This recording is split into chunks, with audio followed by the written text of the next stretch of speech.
अपने पिता महेंद्र के साथ रूपनगर में रहती थी।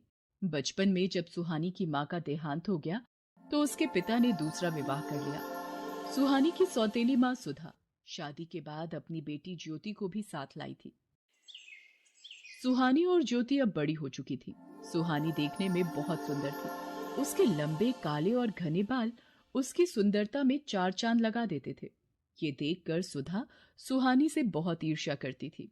एक दिन, ज्योति, तुझे कितनी बार बोला है तू भी सुहानी जैसे सुंदर बालों वाली बन। देख उसके बाल कितने काले, लंबे और घने हैं। पता नहीं कितने महंगे महंगे इत्र और खुशबू वाली जड़ी बूटियां लाकर दी हुई हैं। पर तुझे घूमने से फुर्सत मिले तो तू बालों पर ध्यान देना। सुहानी को देख कितने सुंदर बाल है उसके।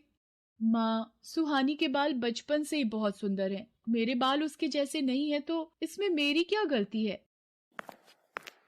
सुधा, सुहानी के लिए जो रिश्ते की बात की थी उन लोगों को सुहानी पसंद आ गई है।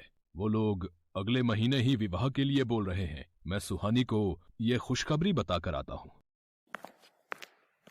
पिताजी, मैं आपको छोड़कर कहीं नहीं जाऊंगी। मुझे कोई विवाह नहीं करना।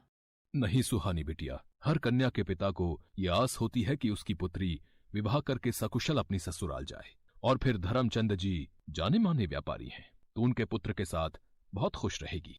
और फिर सुहानी की शादी धर्मचंद जी के बेटे सुमेर चंद के साथ हो जाती है। सुहानी को अच्छा और पैसे वाला घर मिलता देख सुधा जलन से भर जाती है। मेरी पुत्री ज्योति का रिश्ता भी तो इतने बड़े सेठ के घर हो सकता था, पर इस सुहानी की वजह से ये संभव नहीं हो पाया। मैं भी देखती हूँ इसका विवाह इतने बड़े घराने में कैसे होता है। मेरी ये दवाई अपना असर दिखा देगी।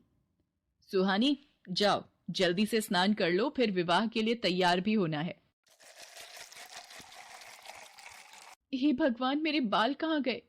मेरे सिर के तो सारे बाल गायब हो गए। ये कैसे हो गया? मैं गंजी हो गई। मेरे बाल कहाँ चले गए?